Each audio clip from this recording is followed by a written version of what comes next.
Hello बच्चों, कैसे हैं सभी। आई होप कि सब ठीक होंगे। तो आज के इस वीडियो में हम देखने वाले हैं 12th physics NCERT. Hindi medium के बच्चों के लिए है ये। और हिंदी मीडियम का जो एनसीईआरटी बेस है पूरा वो क्लियर करेंगे हम यहाँ पर। और फिजिक्स की आज बिगनिंग हो रही है हिंदी मीडियम के बच्चों के लिए। तो ये पहले चैप्टर का नेम है इसमें विद्युत आवेश एवं विद्युत क्षेत्र। So let's start. Electric field and electric charge and electric charge and electric field first chapter है ये। ओके, तो इस चैप्टर के अंदर सबसे पहले हम पढ़ने वाले हैं इलेक्ट्रिक चार्ज को, यानी विद्युत क्षेत्र को, सॉरी विद्युत आवेश को। विद्युत आवेश को पढ़ने वाले हैं। ये विद्युत आवेश यानी इलेक्ट्रिक चार्ज, ठीक है। यहाँ हम पढ़ेंगे विद्युत आवेश क्या है, इलेक्ट्रिक चार्ज क्या है, कितने प्रकार का होता है, इसकी प्रॉपर्टीज क्या क्या है, इसके गुण क्या हैं, और इंटरेक्शन कैसे करते हैं एक दूसरे के बीच, रिएक्शन कैसे करते हैं, इनमें कैसे फोर्स लगते हैं, और हिस्ट्री के अकॉर्डिंग आवेश क्या है, और मॉडर्न के अकॉर्डिंग हम देखेंगे कि आवेश क्या है। ठीक है, तो स्टार्ट करते। देखिए इलेक्ट्रिक आवेश यानी इलेक्ट्रिक चार्ज। तो मैं आपको बताऊं, हिस्ट्री के अकॉर्डिंग यानी इतिहास के अनुसार ईसा से समथिंग 600 वर्ष पहले की बात है। ग्रीस देश के मिलेटस के निवासी थे थेल्स, और उन्होंने देखा, क्या देखा, उन्होंने एक रोड ली। रोड किस चीज की ली? रोड थी एम्बर की। अंबर यानी एम्बर। एम्बर क्या है? एक मटेरियल है, यानी एक पदार्थ है। इसके छड़ ली और छड़ को उन्होंने क्या काम करा, एक ऊनी कपड़े से रब किया। ऊनी यानी रेशेदार कपड़े से क्या करा, उन्होंने रगड़ा उसको, रेशेदार कपड़े से रगड़ा, ठीक है, यानी जिसमें रेशे हो, यानी ऊन जैसे। जब रब किया तब देखा गया, उन्होंने क्या पाया उन्होंने कि जो एम्बर की रोड है उसमें एक ऐसा विशेष गुण आ गया, ऐसा स्पेसिफिक प्रॉपर्टीज हो गई, उत्पन्न हो गई उसके अंदर, जिससे वो कागज के हल्के टुकड़ों को या छोटे छोटे पदार्थों को, हल्के पदार्थों को अपनी तरफ आकर्षित करने लगे। ऐसा गुण देखा उन्होंने कि ऐसा गुण उत्पन्न हो गया, ठीक है। और यहाँ पर एम्बर की रोड थी। एम्बर के बजाय जब उन्होंने और अलग रोड ली, क्या फिर देखा कि कांच की छड़ को, कांच की छड़ मतलब ये क्या है, ग्लास है ना, ग्लास की छड़ ली। और इस बार उन्होंने क्या काम करा, कांच की छड़ को रेशमी कपड़े से जब रब किया तो पाया कि इसमें भी सेम प्रॉपर्टीज उत्पन्न हुई। यानी एवोनॉइड की छड़ को भी देखा उन्होंने, एवेनॉइड की छड़, ये एवेनॉइड भी मटेरियल है, एम्बर भी मटेरियल है, और कांच भी, यानी पदार्थ है ये। और इनकी छड़ ली, और एवेनॉइड जैसे ये है, इसको भी बिल्ली की खाल से जैसे रगड़ा। यहाँ पर इन्होंने क्या काम करा, इसको बिल्ली की खाल,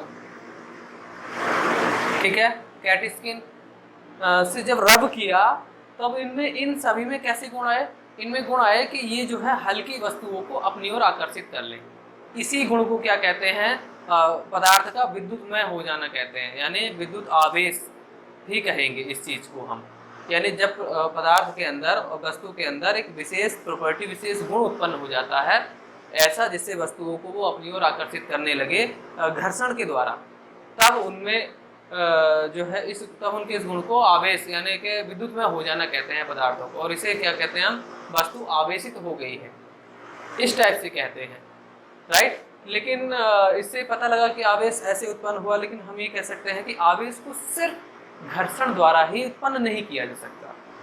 आवेश को सिर्फ घर्षण द्वारा उत्पन्न नहीं किया जा सकता, इसको जो है हम अलग अलग तरीकों से आवेशित कर सकते हैं। यानी वस्तुओं को जो आवेशित करने का तरीका है वो सिर्फ रब करके यानी रगड़ के ही नहीं होता, कुछ अन्य तरीके भी हैं जो हम अभी आगे पढ़ने वाले हैं उनको। तो यहाँ ये जो चार्ज है यानी आवेश है, अभी तक हमें ये पता नहीं है कि ये पॉजिटिव है या नेगेटिव, लेकिन ये जो आवेश है इसकी अब परिभाषा के अकॉर्डिंग हम कह सकते हैं कि आवेश मतलब पदार्थ का वह गुण है, पदार्थ में एक ऐसा गुण उत्पन्न हो जाता है जिसके कारण विद्युत क्षेत्र और चुंबकीय क्षेत्र दोनों आ जाते हैं पदार्थ के अंदर जब आवेशित होती है कोई वस्तु। तो अब ये चुंबकीय क्षेत्र और विद्युत क्षेत्र की बात अलग है, क्योंकि विद्युत क्षेत्र है तो स्टेबल हो सकता है जो आवेश है, और अगर चुंबकीय क्षेत्र की बात करें उनको तो जब आवेश गति करता है तब उसमें चुंबकीय क्षेत्र और विद्युत क्षेत्र दोनों रहते हैं। लेकिन अभी यहाँ इस हिसाब से हमें देखें कि सिर्फ हमें पता चला कि वस्तु क्या है, आवेशित हुई। अभी हमें ये पता नहीं चला कि ये जो वस्तुएं आवेशित हुई हैं इन पर आवेश किस प्रकार का। तो इसके लिए हम देखेंगे प्रैक्टिकल कैसे प्रैक्टिकल देखेंगे। देखिए अब आवेश के प्रकार की बात हो रही है, तो आवेश के प्रकार, कैसा प्रकार हो सकता है आवेश का, कौन कौन से प्रकार के हो सकते हैं आवेश के प्रकार में, वो देखेंगे। तो इसके लिए इन्होंने एक प्रैक्टिकल किया। आवेश के प्रकार में क्या प्रैक्टिकल किया, देखो क्या काम करा कि इन्होंने पहले एक कांच की रोड ली, उसको रेशमी कपड़े से रब किया, ठीक है, और टाई कर दिया। इस टाइप से उन्होंने इसको बांध दिया, टाई गया। यानी अभी मैं बता रहा हूँ कि यहाँ पर कोई चार्ज तो नहीं दिखा नहीं रहा हूँ कि किस प्रकार से इस पर चार्ज उत्पन्न हुआ, जबकि आवेश के प्रकार है। अब जैसे ही कंप्लीट थ्योरी हो जाएगी उसके बाद यहाँ पता चल जाएगा कि आवेश कितने प्रकार के होते हैं। यहाँ से ये क्या है, कांच की छड़, ग्लास रोड, और इसको रगड़ा किससे, रेशमी कपड़े से रगड़ा, ओके। उसके बाद दूसरी छड़ फिर ली और फिर उसको रब किया कांच की छड़ से। तो फिर से उन्होंने अब उस छड़ को इस छड़ के संपर्क में लाए। जब इस छड़ के संपर्क में लाए, रब की हुई, यानी ये भी कांच की है और ये भी कांच की है, दोनों की दोनों हैं क्या, कांच की छड़ ही हैं। और ये आफ्टर रबिंग यानी रगड़ने के बाद, घर्षण के बाद रेशम की कपड़े से, तो देखा कि ये दोनों एक दूसरे को प्रतिकर्षित कर रही हैं। क्या कर रही हैं, प्रतिकर्षित, राइट, ये प्रतिकर्षित कर रही है। अभी देखो चार्ज कोई नहीं दिखाया, ओके, बस उसने देखा कि इसमें ये प्रतिकर्षण हो रहा है। अब दूसरी बात, अब इन्होंने एक अलग छड़ ली, अलग मटेरियल की छड़ ले ली। इस बार लिया उन्होंने, ऐसा कह सकते हैं कि एम्बर की रोड ली, और एम्बर की रोड को फिर से रगड़ा। अब रगड़ा किसके साथ, वो देखने की बात है। ये रोड किसकी है, एम्बर, अंबर बोल सकते हैं। एम्बर एक मटेरियल है, पदार्थ है एक प्रकार का। अब रगड़ा किसके साथ है, ऊनी रेशेदार कपड़े के साथ, यानी ऊनी कपड़े के साथ रगड़ा है, ऊनी कपड़े के साथ, ओके। तब फिर से एक रोड ली और उसको ऊनी कपड़े के साथ रगड़ा और इसके संपर्क में फिर से लाए, इसके कांटेक्ट में लाए, और फिर पाया कि जब इसके कांटेक्ट में लाए हम इस रोड को, तो ये जो रोड है दोनों एक दूसरे को फिर से प्रतिकर्षित कर रही, रिपल कर रही एक दूसरे को। जैसे यहाँ कर रही वैसे ही यहाँ भी कर रही, प्रतिकर्षित कर रही है, राइट, एक दूसरे को प्रतिकर्षित कर रही है, ठीक है। ये दोनों ही छड़ें एक प्रकार की, ये भी एम्बर है, ये भी एम्बर की छड़ है। अब क्या काम करा, तीसरी स्थिति में क्या काम करा कि ये इस बार इन्होंने पहली छड़ को बांध दिया, और ये छड़ कौन सी थी, ग्लास की छड़, यानी कांच की छड़ थी। ये क्या है, कांच की छड़। आफ्टर रबिंग, घर्षण के बाद ही बांध दिया, लटका दिया एक दृढ़ आधार से, अच्छा। और दूसरी छड़ जो ली वो ली हमने एम्बर की, आफ्टर रबिंग, घर्षण के बाद ही ली गई ये भी। इसको रेशमी कपड़े से रगड़ा कांच की छड़ को, और एम्बर की छड़ को ऊनी कपड़े से रगड़ने के बाद में इस टैग से पास मिलाए। तब देखा गया कि ये जो कांच की छड़ है और एम्बर की छड़ है दोनों एक दूसरे को आकर्षित कर रही हैं, मीन्स अट्रैक्ट कर रही हैं, एक दूसरे की ओर खींच रही हैं, ऐसा देखा। और ये रिपल का मतलब एक दूसरे से दूर हट रही हैं, इनमें प्रतिकर्षण बल लग रहा, रिपल फोर्स लग रहा, तो ये चीज़ देखते हुए यहाँ से एक जानकारी ये मिली कि भाई हमने पहले रेशमी कपड़े से कांच को रगड़ा था, छड़ को लटका दिया और फिर से कांच को रगड़ा, जो है रेशमी कपड़े से रगड़ा था। इसका मतलब है कि ये आवेशित तो हुई, इन पर जो आवेश होगा वो एक ही प्रकार का होगा, ऐसा ही एम्बर की रोड पर। तो मतलब एक प्रकार के आवेश होंगे तो उनके बीच में क्या होगा, प्रतिकर्षण बल लगेगा। यहाँ आवेश की प्रॉपर्टी के बारे में भी जानकारी मिलती है। ओके, तो यहाँ से प्रतिकर्षित हो रही सेम, यानी इससे पता चल रहा कि एक ही प्रकार के आवेशों के बीच में प्रतिकर्षण बल लगेगा। और इस स्थिति से पता लग रहा कि यहाँ जो आवेश है, मतलब आवेशित हुई क्षण है, ये विपरीत प्रकार की होंगी, इसीलिए जो है आकर्षित कर रही है एक दूसरे को, क्योंकि ये सेम क्षण है और ये डिफरेंट क्षण है, एक एम्बर की है और एक कांच की है। अब इस बात का कैसे पता लगे कि आवेश इस पर कौन सा है? तो बेंजामिन फ्रैंकलिन साइंटिस्ट थे एक, बेंजामिन फ्रैंकलिन, इन्होंने स्वेच्छा से इन्होंने इस अवधारणा को दिया, इस कंफ्यूजन को, इस कंक्लूजन को दिया। ये कंक्लूजन इन्होंने पूरा किया क्या कि ये किस पर पॉजिटिव किस पर नेगेटिव। इन्होंने क्या काम करा, जैसे कांच की छड़ को जब हम रेशमी कपड़े से रगड़ते हैं तो उन्होंने कांच की छड़ को स्वेच्छा से पॉजिटिवली लेट कर लिया, मान लिया, और यहाँ जो प्रकार बने गए वो नेगेटिव और पॉजिटिव दो प्रकार के, यानी धनात्मक और ऋणात्मक।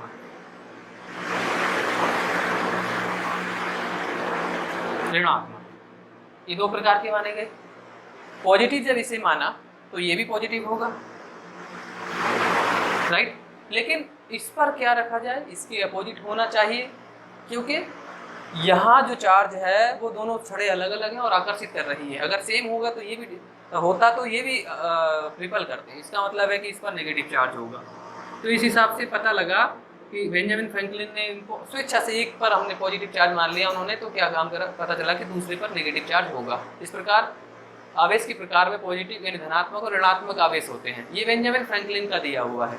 और इन्हीं के सम्मान में इसके सीजीएस सिस्टम में जो आवेश का यूनिट है, मात्रक है, उसको फ्रैंकलिन भी बोलते हैं। बेंजामिन फ्रैंकलिन है तो फ्रैंकलिन या स्टेट बोलते हैं। फ्रैंकलिन यूनिट, सीजीएस पद्धति में यूनिट क्या है, मात्रक क्या है,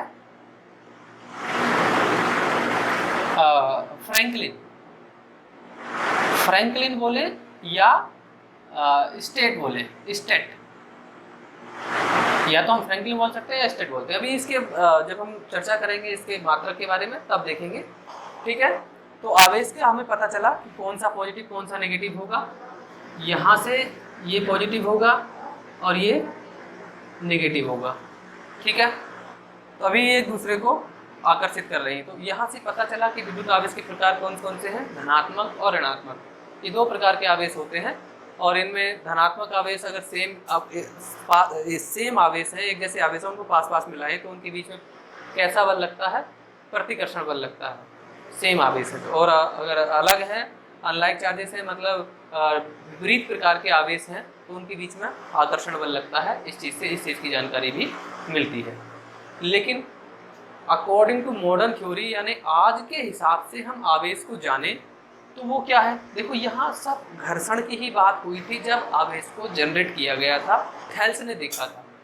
तो ऐसा घर्षण करने पर क्या चीज़ हुआ जिससे आवेश उत्पन्न हुआ, वस्तु विद्युतमय हो गई, इलेक्ट्रीफाइड हो गई, ऑब्जेक्ट यानी पदार्थ जो था वो विद्युतमय हो गया। तो रब करने से यानी घर्षण करने से ऐसा हुआ जो आज की थ्योरी के अकॉर्डिंग है। देखिए सबसे पहली बात तो ये देखते हैं कि जो पदार्थ होता है, कोई सी भी पदार्थ की बात करें हम, यहाँ पदार्थों को ही रब किया गया था, एक पदार्थ से दूसरे पदार्थ पर रब किया गया था, रगड़ा गया था। तो देखा गया, देखिए पदार्थ जो होता है वो परमाणु से मिलकर बनता है, ये सभी जानते हैं। It is all know that, हाँ इट इज नो दैट कि जितने भी पदार्थ होते हैं सभी के सभी किससे मिलकर बने होते हैं, मतलब परमाणु से मिलकर बनता है। अब परमाणु के अंदर इलेक्ट्रॉन,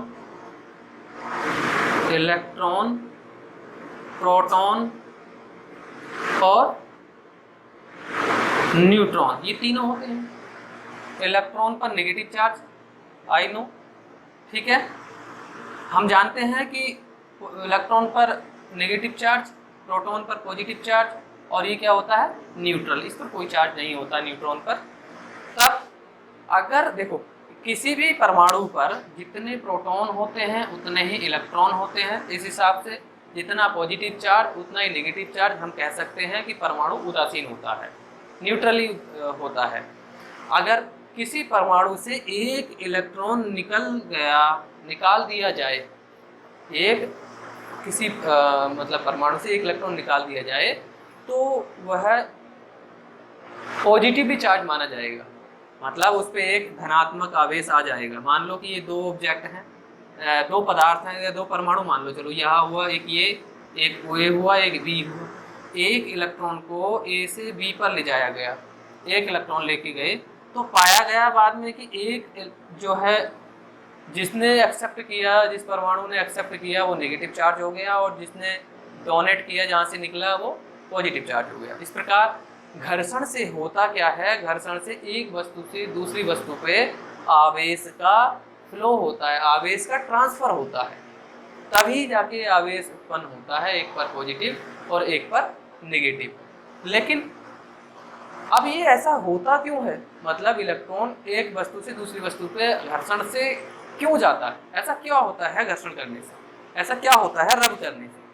तो मैं आपको बताऊं ऐसा होता क्या है कि देखिए, जब हम रब करेंगे यानी घर्षण करेंगे एक दूसरे को इस टाइप से, देखिए पहले काइनेटिक एनर्जी देंगे, यानी दो चीज़ें मूव करेंगी एक दूसरे के रिस्पेक्ट में, राइट, रब करेंगे यानी गति कर रही हैं। अब गति करने से अब घर्षण होगा, वहाँ पर क्या होगा, थर्मल एनर्जी यानी ऊष्मीय ऊर्जा उत्पन्न होगी, और उस ऊष्मीय ऊर्जा को इलेक्ट्रॉन ग्रहण करेगा, किसी भी एक पदार्थ का इलेक्ट्रॉन ग्रहण करेगा, और उस पदार्थ से उस ऊष्मीय ऊर्जा को ग्रहण करने के पश्चात उसमें से निकल जाएगा और दूसरी पदार्थ में ट्रांसफर हो जाएगा। ऐसा घर्षण में होता है, इसीलिए बस इलेक्ट्रॉन एक वस्तु से दूसरी वस्तु पे, एक पदार्थ से दूसरे पदार्थ पर चला जाता है। ये है घर्षण के कारण आवेश का उत्पन्न होना। समझ में आया? तो ये था आवेश के प्रकार, और आवेश क्यों उत्पन्न हो रहा ये हमें यहाँ से पता चल रहा है, ठीक है। तो अब यहाँ से हम देखते हैं इसके बाद आवेश के प्रकार। अब वस्तुओं को आवेशित कैसे किया जा सकता है, वस्तुओं को आवेशित कैसे किया जा सकता है उस चीज़ को देखते हैं। देखिए आवेशन की विधियाँ जो हैं, चार्जिंग करने की विधियाँ क्या हैं, आप ऑब्जेक्ट को, मैटर को, वस्तुओं को, तो इसकी नॉर्मली 3 मेथड हैं जिनके द्वारा हम वस्तुओं को आवेशित कर सकते हैं। अभी यही बात चल रही थी सबसे पहले आवेशित करने की कि कैसे कैसे, यानी कि पहले घर्षण की बात आ रही थी। तो पहला तो ये है इसमें बाय फ्रिक्शन द्वारा, यानी हम घर्षण द्वारा वस्तुओं को आवेशित करना कह सकते हैं। वस्तुओं को आवेशित करने की विधियां, वस्तुओं को आवेशित करने की विधियां। ओके, पहला घर्षण द्वारा बाय फ्रिक्शन, बाय फ्रिक्शन। दूसरा हो गया चालन द्वारा। चालन का मतलब है संपर्क में करके।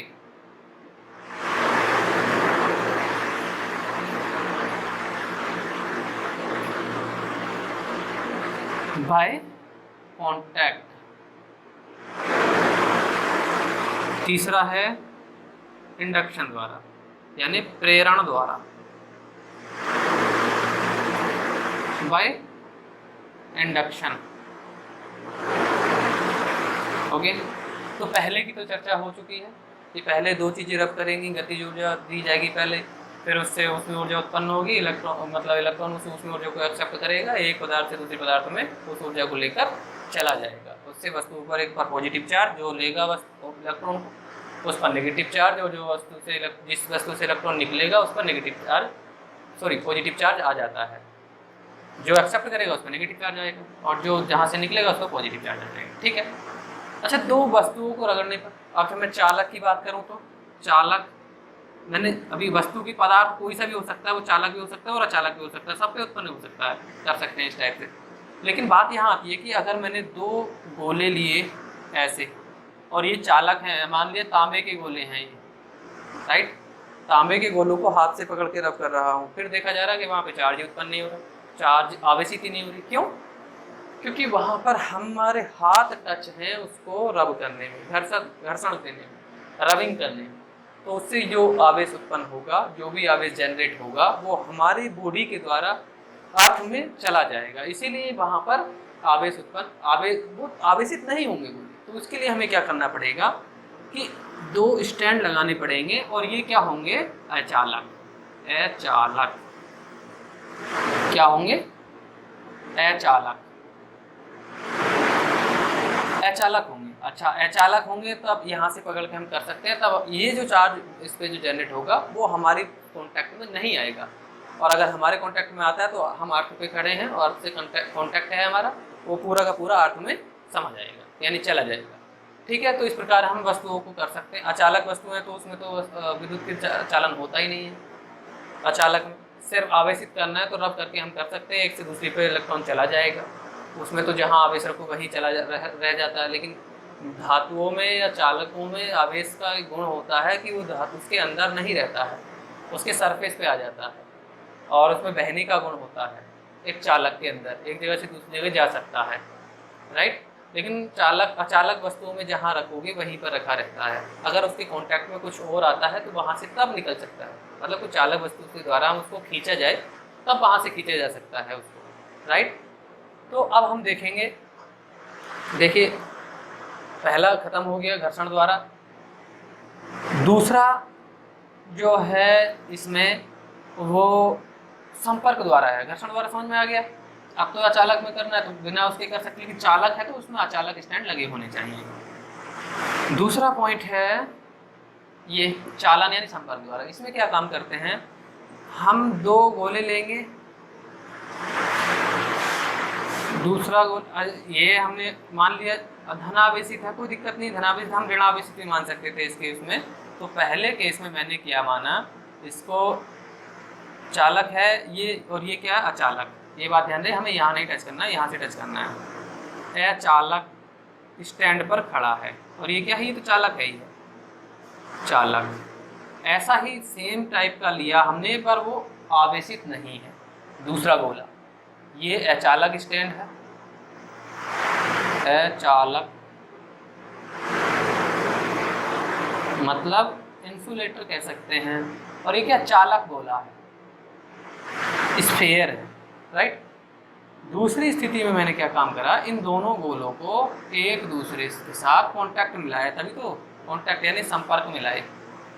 ये तो आवेशित थी, तो जैसे ही हम दूसरे गोले को इसके कांटेक्ट मिलाएंगे देखा जाएगा कि ये इस पर उतना ही चार्ज जितना इस पे था उसका आधा चार्ज दूसरे पे चला जाएगा, यानी बराबर बराबर डिवाइड हो जाएगा। अब इन दूसरी स्थिति थी। तीसरी स्थिति में अगर हम इनको दोनों को अलग अलग कर दें तो उन पर इतना ही बराबर बराबर चार्ज बट जाएगा। 3 इस पर रहेगा तो 3 इस पर रहेगा। ये इस प्रकार हम वस्तुओं को, पदार्थों को आवेशित कर सकते हैं। ये दूसरी विधि थी। अब तीसरा, इसी प्रकार अगर माइनस होता तो माइनस बराबर बराबर बढ़ जाता। ठीक है। आवेश तो एक अदिश राशि है, हाँ, स्केलर क्वांटिटी है, तो इसको सिंपल जोड़ना, सिंपल घटाया जा सकता है। अभी वो चीज़ भी आगे देखेंगे। ये अब देखते हैं तीसरा, प्रेरण द्वारा कैसे करेंगे। तो प्रेरण द्वारा क्या होगा, देखिए यहाँ से प्रेरण द्वारा कैसे होगा वो चीज़ को देखेंगे। प्रेरण द्वारा तीसरा है प्रेरण द्वारा। अब प्रेरण द्वारा इंडक्शन बाय इंडक्शन के द्वारा है ही, तीसरा लगा हुआ है नीचे। इसमें क्या काम करते हैं, हमने एक आवेशित छड़ लेते हैं। अब जैसे मर्जी की मान लें हम, मान लो मैंने ये ऋणावेशित है, ठीक है। एक पहली स्थिति में हमने क्या काम करा, एक आवेशित छड़ ली है और एक अनावेशित गोला लिया है। इसमें वही चीज, ये क्या है? अचालक है और ये क्या? चालक है। राइट। दूसरी स्थिति में क्या काम करेंगे कि दोनों को पास में लाएंगे, कांटेक्ट तो नहीं करेंगे, टच तो नहीं करेंगे एक दूसरे से, पर इस टाइप से पास में लेके आएंगे। तो देखा जाएगा यहाँ नेगेटिव चार्ज का मतलब यहाँ पर के जो इलेक्ट्रॉन होंगे, यहाँ के जो इलेक्ट्रॉन होंगे वो इधर ट्रांसफ़र हो जाएंगे, यानी नेगेटिव चार्ज इधर आएगा, मतलब यहाँ से इलेक्ट्रॉन उधर गए, नेगेटिव नेगेटिव को रिपल करता है, यहाँ से इलेक्ट्रॉन उधर गए मतलब यहाँ पे पॉजिटिव चार्ज आ जाएगा ऑटोमेटिक जब इसके पास में लाएंगे। ऐसा प्रेरण द्वारा होता है।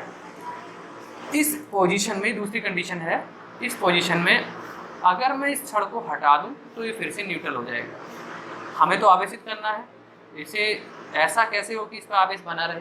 तो तीसरी स्थिति देखेंगे इसके लिए। तीसरी स्थिति क्या कि हम इसके लिए तीसरी स्थिति देखेंगे कि ये जो छड़ है वो तो ऐसे ही है अभी, और इस गोले को, इस स्फीयर को जो कि इस टाइप से पॉजिटिव चार्ज है, देखो यहाँ नेगेटिव इलेक्ट्रॉन मतलब इलेक्ट्रॉन ही तो है, इसको अर्थ से कनेक्ट कर देंगे।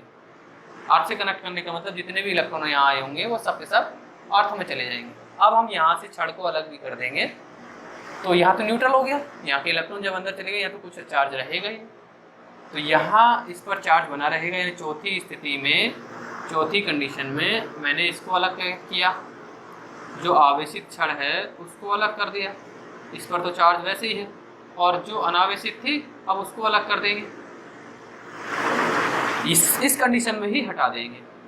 हटाने के बाद वो देखेंगे कि जितना चार्ज उस पर था उतना ही चार्ज आ गया, उतना ही चार्ज उस पर उसकी सतह पर आ गया, लेकिन अब दूर है ये और अर्थ भी नहीं, अब इस ये आवेशित हो गई। इस प्रकार हम वस्तु को आवेशित कर सकते हैं प्रेरण द्वारा। इसे हम कैपेसिटर वाले चैप्टर में फिर से पढ़ेंगे इंडक्शन द्वारा, उसका जो प्रिंसिपल है वो इसी पर बेस्ड है, उसमें भी आवेश कैसे जनरेट होता है उस चीज़ को हम समझेंगे आगे जाके। यहाँ मैंने पॉजिटिव नेगेटिव छड़ ली है, मैं चाहता तो इस पर पहली कंडीशन में, पहली रोड में पॉजिटिव चार्ज ले लेता।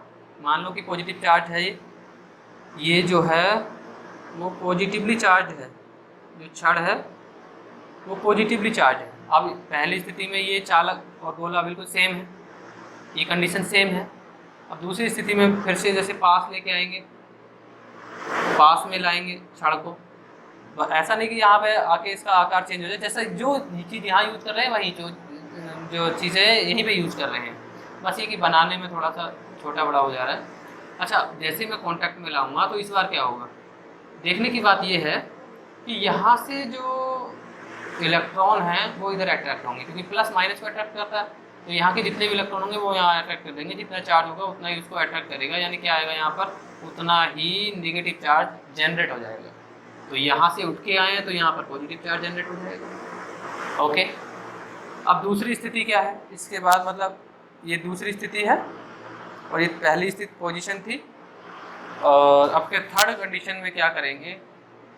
अब देखो यहाँ से अगर इसको फिर से वापस से हटा ले तो न्यूट्रल हो जाएगा, इस पर कोई आवेश नहीं रहने वाला अगर यहाँ से हटा दे, और वापस करेंगे तो वापस से यही कंडीशन। तो इसका कैसे रुके कि इस पर फिर से अर्थिंग कर दो, इसको अर्थ कर देते हैं, कोई चार्जिंग मटेरियल चार्ज एक और छड़ इसके दूसरी साइड में लाते हैं, उससे भी हो सकता है। फिलहाल तो यहाँ अर्थ से कनेक्ट कर रहे हैं, अर्थ वाला कंडीशन देखिए, यहाँ से पॉजिटिवली चार्ज है। ओके, अब इसके पास में क्या ला रहे हैं, इसके पास में नहीं, इसको हम क्या कर रहे हैं, देखो यहाँ तो नेगेटिवली चार्ज है, हम क्या कर रहे हैं, इसको अर्थ से कनेक्ट कर दिया। अब स्थिति पहले इलेक्ट्रॉन यहाँ थे वो नीचे गए अर्थ में, अब यहाँ से पॉजिटिव चार्ज है, यहाँ से इलेक्ट्रॉन आएंगे उसको न्यूट्रल कर देंगे, यहाँ से इलेक्ट्रॉन आएंगे उसको न्यूट्रल कर देंगे। ओके, न्यूट्रल कर देंगे यानी कोई चार्ज रहेगा। अब इसको हटा सकते हैं, अब हटा देंगे तो यहाँ से जो वस्तु होगी, पदार्थ होगा, वो आवेशित हो जाएगा, यानी अब इसको अलग दूर कर रख सकते हैं, अब इसको अर्थ ना करें तब भी से चल जाएगा। लेकिन बात ये है कि इसको तभी हटाएं जब ये कनेक्ट है, अर्थ से कनेक्ट है, इसको हटा दो। अब इसको अर्थ से भी हटा सकते हैं, उसके बाद तब उस पर आवेशित हो जाएगा। इस प्रकार वस्तुएं जो है आवेशित, वस्तु को आवेशित कर सकते हैं। तो तीन विधि देखी हमने वस्तुओं को यानी पदार्थों को आवेशित करने की, बाय घर्षण द्वारा, बाय चालन द्वारा, बाय प्रेरण द्वारा। ठीक है। अच्छा, हमने देखा था स्टार्टिंग में कि हम वस्तुओं को रब कर रहे थे, एक वस्तु से दूसरी वस्तु पे, तो उस पर किसी पर नेगेटिव और किसी पर पॉजिटिव चार्ज आ जा रहा था। तो इस छोटी सी टेबल कि किस पर पॉजिटिव चार्ज आता है, जैसे मान लो ये प्लस वाली कंडीशन और दूसरी कंडीशन क्या है, ये नेगेटिव वाली। मैं अगर कांच की छड़ को किससे रगड़ूं, कांच की छड़ को रेशमी कपड़े से रगड़ूंगा तो ये पॉजिटिव चार्ज होगी और ये नेगेटिव चार्ज होगी। दूसरा, अगर मैं अब ऊनी यानी कैट स्किन कर लेते हैं, बिल्ली की खाल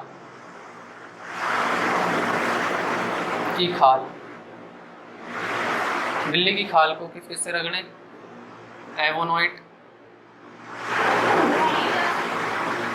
एवोनॉइट की छड़ से, और दूसरा प्लास्टिक से रगड़ें। तो ये चीज़ें जो है सब नेगेटिव होने वाली हैं, ये पॉजिटिव होने वाली। मतलब इसका कहने का ये है कि यहाँ से इलेक्ट्रॉन इस पर जब चला जाएगा जब रब करेंगे आपस में। तीसरी कंडीशन क्या है, ऊनी कपड़ा। अगर ऊनी कपड़ा हम लेते हैं तो यहाँ एवेनोइड भी आएगा, प्लास्टिक भी आएगा और एम्बर भी आएगा। ठीक है, एवेनोइड, प्लास्टिक, एम्बर और रबर, ये सब के सब ये तीनों के तीनों ऐसे इससे रगड़ेंगे ऊनी कपड़े को। तो मतलब ये छड़ हो गई, ये प्लास्टिक की छड़, एम्बर की छड़ और रबड़, इनको रगड़ेंगे तो ये नेगेटिव, मतलब ये इलेक्ट्रॉन को एक्सेप्ट करने वाली हैं। तो ये चीज़ें हैं कुछ थोड़ा सा इसमें कि जो इलेक्ट्रॉन को एक्सेप्ट करती है, यानी जब आपस में रब करेंगे तो जैसे मान लो ऊनी कपड़ा और एम्बर को रब किया तो एम्बर की छड़ ने ऊनी कपड़े से एक इलेक्ट्रॉन एक्सेप्ट कर लिया, तो एम्बर की छड़ नेगेटिव हो जाएगी और ऊनी कपड़ा पॉजिटिवली चार्ज हो जाएगा। ठीक है, तो ये था वस्तुओं को आवेशित करने की विधियाँ। और अब हम देखेंगे कि इसमें जो है आवेशित करने में इनकी कुछ प्रतिबंध क्या है, मतलब कुछ बिंदु तथ्य क्या हो सकते हैं वस्तुओं को आवेशित करने के। ठीक है, अच्छा देखो, पहला तथ्य तो ये है, देखिए वस्तु को आवेशित करने के कुछ तथ्य हैं, है ना, कुछ बिंदु हैं आवेशित करने के बिंदु। पहला बिंदु मैं ये कह सकता हूँ कि जब दो समान गोले हैं, ये समान है, जब इनको आपस में घर्षण किया गया, चालक गोले हैं, तो यहाँ से इलेक्ट्रॉन एक से ट्रांसफर हो जाएगा दूसरे पे, तो क्या होगा भाई, आवेशित तो हो जाएंगे, ये पॉजिटिव ये नेगेटिव, लेकिन इसके साथ साथ में एक प्रॉपर्टी नई चेंज हो रही है। आवेश से तो कोई फर्क नहीं पड़ रहा, लेकिन इसका जो द्रव्यमान है बढ़ जाएगा, इस गोले का द्रव्यमान बढ़ जाएगा, क्योंकि हम जानते हैं इलेक्ट्रॉन का द्रव्यमान 9.1 × 10⁻³ -31 kg होता है। तो इलेक्ट्रॉन जब एक वस्तु से दूसरी वस्तु पे जाता है, उसका द्रव्यमान यानी सहित मास इंक्रीज हो जाता है, जिस पर जाता है जो नेगेटिवली चार्ज होती है, और जिससे जाता है जो पॉजिटिव चार्ज होती है उसका द्रव्यमान, उसका मास, उसकी सहित डिक्रीज हो जाती है आफ्टर रबिंग, आवेशित होने के बाद ऐसा होता है। दूसरा पॉइंट क्या है, दूसरा पॉइंट ये है कि यहाँ जो आवेशित जो चीज़ें हैं कि जो प्रतिकर्षण मतलब आकर्षण जैसा कुछ नहीं, मतलब इसमें जो है पॉजिटिव एक मतलब दो अलग अलग प्रकार के आवेशों को बताया गया। यहाँ एक वस्तु आवेशित होने के बाद भी अनावेशित वस्तुओं को अपनी ओर खींच रही है। इसका मतलब ये है कि एक वस्तु पॉजिटिव और नेगेटिव जैसा कुछ नहीं होता, दो अलग अलग नहीं हो सकते। ऐसा मान सकते हैं कि वो पॉजिटिवली ही है, यानी उसमें आकर्षण बल ही यूज होता है मैक्सिमम, क्योंकि वो एक आवेशित वस्तु कुछ हल्की वस्तुओं को भी अट्रैक्ट करती है। एक जबकि हम पढ़ चुके हैं अभी कि दो अलग अलग प्रकार, एक प्रकार के साइन है तो प्रतिकर्षित करेंगे, और अगर अलग अलग प्रकार के तो आकर्षित करेंगे। यहाँ जो इस चीज़ से पता चल रहा वो हमें आकर्षण बल को बता रहे हैं कि यहाँ इसमें सिर्फ आकर्षण बल का ही फील होता है मैक्सिमम, यानी कि एक चार्ज वस्तु और एक अनचार्ज वस्तु, यानी एक आवेशित और एक अनावेशित वस्तु के बीच भी बल लगता है। केवल चार्ज वस्तुओं के बीच ही नहीं लगता, एक आवेशित और एक अनावेशित वस्तु के बीच में लगता है, वो लगता है आकर्षण बल। तो आकर्षण बल को ज़्यादा महत्व दिया गया है यहाँ पर। ठीक है, तीसरा ये कि जो वस्तुएं चार्ज हो रही हैं उसको हम मेजर कर सकते हैं, माप सकते हैं। कैसे? स्वर्णपत्रदर्शी द्वारा, यानी इलेक्ट्रोस्कोप द्वारा। स्वर्णपत्रदर्शी है, स्वर्णपत्र दर्शी, यानी इलेक्ट्रोस्कोप कह सकते हैं, वोल्ट मीटर कह सकते हैं, ठीक है ना, इस टाइप से वोल्ट मीटर कह सकते हैं। इस टाइप से हम इसको द्वारा जो है आवेश को माप सकते हैं कि किस पर कितना आवेश एकत्रित हुआ। नेक्स्ट कंडीशन है आपकी चौथा कंडीशन है कि जब एक्सरेज होती हैं, एक्स किरणें होती हैं, जब 0.1 एंगस्ट्रॉम से 10 एंगस्ट्रॉम तक की जो रेज होती हैं, अगर वो किसी धातु पर पड़ती हैं तो वहाँ से इलेक्ट्रॉन निकलने लगते हैं, यानी किसी की उस सरफेस पे पड़ेंगे तो वहाँ से इलेक्ट्रॉन क्या होंगे, निकलने लगेंगे। ऐसा गुण होता है। इलेक्ट्रॉन क्या है, आवेशित, मतलब एक्स रेज पड़ने के बाद में वहाँ उस सरफेस से इलेक्ट्रॉन निकलते हैं, ठीक है। तो मतलब पदार्थों को इस टाइप से भी आवेशित किया जा सकता है, मतलब कहने का ये है। तो ये 4 इसके बिंदु हुए। और अब हम इसके देख लेते हैं, यूनिट की बात कर लेते हैं, थोड़ा सा आवेश की यूनिट की बात कर लेते हैं। आवेश जो है एक अदिश राशि है, स्केलर क्वांटिटी है, ठीक है। तो विद्युत आवेश के मात्रक जो है उनकी बात कर लेते हैं, बस इस लास्ट पॉइंट है इसका, और उसके बाद वीडियो लास्ट करते हैं। तो बाकी चीज़ें जो होंगी हम नेक्स्ट वीडियो में देखेंगे, ठीक है। तो विद्युत आवेश सबसे पहले एक स्केलर क्वांटिटी है। स्केलर मतलब अदिश राशि है, अदिश राशि।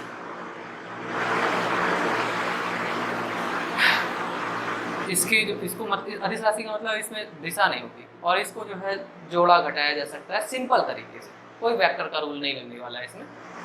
और तीसरी बात कि इसका जो एसआई यूनिट होता है, एसआई मात्रक आवेश का, वो होता है कूलाम। कूलाम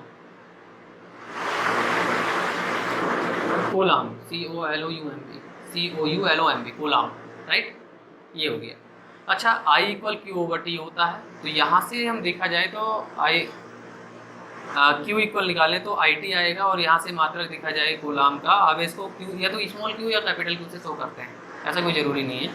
इसका मात्रक होगा एम्पियर सेकेंड। यहाँ से इसका मतलब क्या है, एक कूलाम बराबर जो होता है, एम्पियर सेकेंड भी होगा इस फॉर्मूले के अकॉर्डिंग, इसका एम्पियर, इसका सेकेंड, एम्पियर सेकेंड।